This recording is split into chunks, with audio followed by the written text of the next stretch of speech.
जय जगन्नाथ।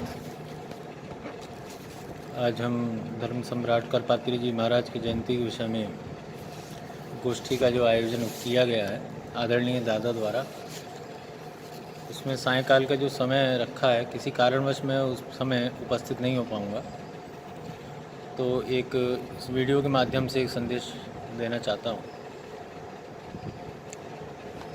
वाद तोषित विशेषवेशम धर्म मार्ग प्रवर्तकम वंदे हरिहरानंदम करपात्रम जगतगुरु।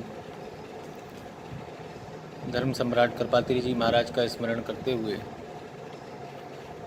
और हमारा जो ये प्रयास 1 वर्ष पूर्व प्रारंभ हुआ था, सनातन जगत जिसका नाम है, इस नवजात किंतु अति तीव्र गति से पल्लवित होते हुए पुष्प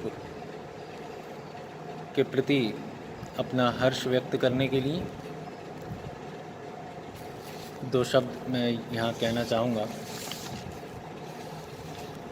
परम आदरणीय दादा की जो परिकल्पनाएं हैं और जो उनकी महान आकांक्षाएं हैं वैदिक सनातन धर्म को लेकर के, इस सब को संजोए हुए ये जो नवजात पौधा जिसको रोपा गया पिछले वर्ष, और हमने देखा कि श्रद्धेय अधिवक्ता देवेंद्र शर्मा जी और दादा की जो वार्ता हुई, बहुत महत्वपूर्ण राजनीतिक सामाजिक विषयों को लेकर जो परिचर्चा हुई,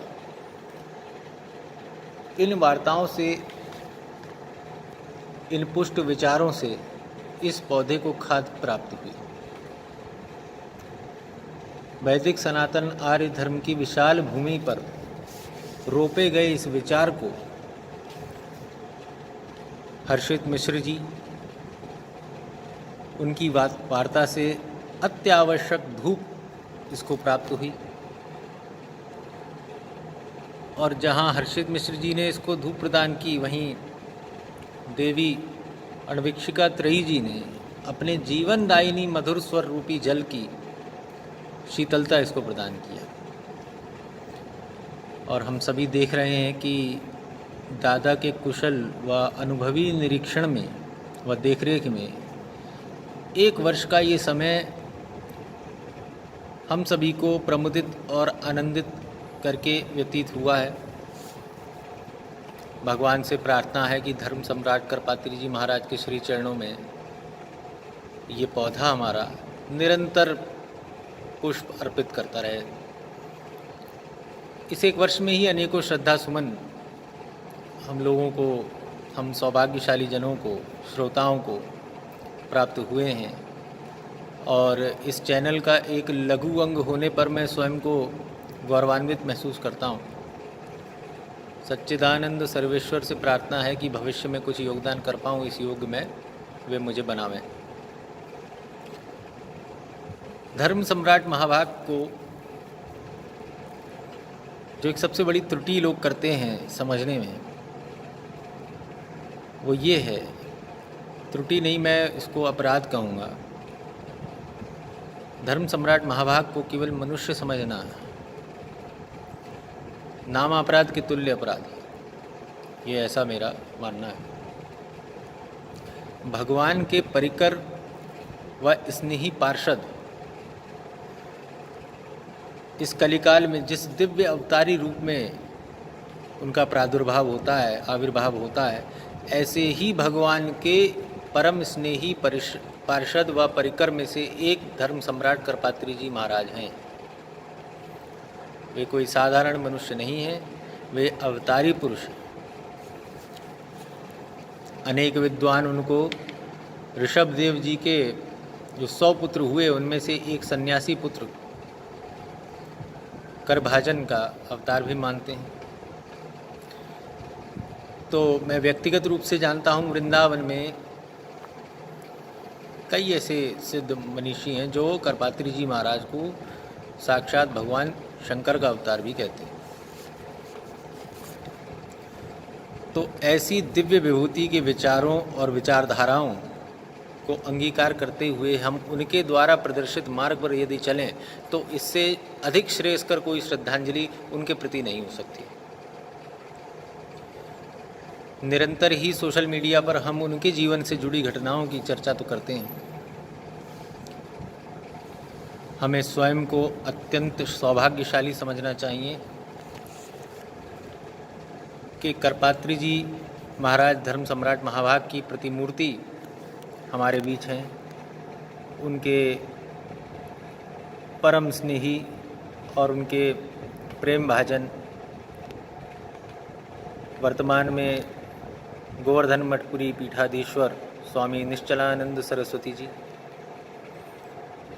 और वहीं जगत गुरु रामानंदाचार्य तुलसी पीठाधीश्वर श्री रामभद्राचार्य जी महाराज, ये दोनों ही करपात्री जी के शिष्य हैं। अपने पूज्य गुरुदेव पुरी पीठाधीश्वर के विषय में हम सभी लोग बहुत अवगत हैं ही, उनके हम चरणों में सदा वास करते ही हैं। उनकी प्रेरणा से ही हमारा इस जीवन का जो पथ है उसको प्रकाश प्राप्त हो रहा है और भगवान उनको दीर्घायु करे। वहीं रामभद्राचार्य जी महाराज का जहाँ तक विषय है तो उनके जीवन की प्रेरणा भी करपात्री जी महाराज ही हैं, इससे भी कुछ लोग अवगत होंगे। तो मैं अब अधिक ना कहकर अपनी वाणी को विराम दूंगा और मैं यही कहना चाहता हूं कि हमारा ये जो प्रयास है निश्चित ही वैदिक सनातन आर्य धर्म के उत्कर्ष और वैदिक सनातन धर्म के पुनर्जीवन, इसकी दृढ़ता, इसके प्रचार प्रसार और इसकी शुद्धता को अक्षुण्ण बनाए रखने के लिए एक महत्वपूर्ण प्रयास है। छोटा है, लघु है, किंतु मुझे पूरा विश्वास है कि परमपिता परमेश्वर सच्चिदानंद सर्वेश्वर हमारे इस प्रयास पर अपनी कृपा बरसाएंगे, नित्य हमें प्रेरणा देंगे। हमारे साथ करपात्री जी महाराज का परम स्नेही आशीर्वाद है। हमारे पास पुरी पीठाधीश्वर महाराज जी की प्रेरणा है, उनका मार्गदर्शन प्राप्त है। हमारे पास दादा जैसे अनुभवी व कुशल और कर्मठ व्यक्तित्व हैं, जिनकी छत्र छाया में हम लोग अपना जो भी योगदान है वे दे रहे हैं। और भगवान से यही प्रार्थना है कि हम अच्छे श्रोता बने, हम अच्छे विद्यार्थी बने, हम अच्छे छात्र बने, हम संतों, मनीषियों, महापुरुषों की वाणी को न केवल श्रवण करें, उसको अपने जीवन में अंगीकार कर एक उत्तम उदाहरण प्रस्तुत करें। जय जगन्नाथ।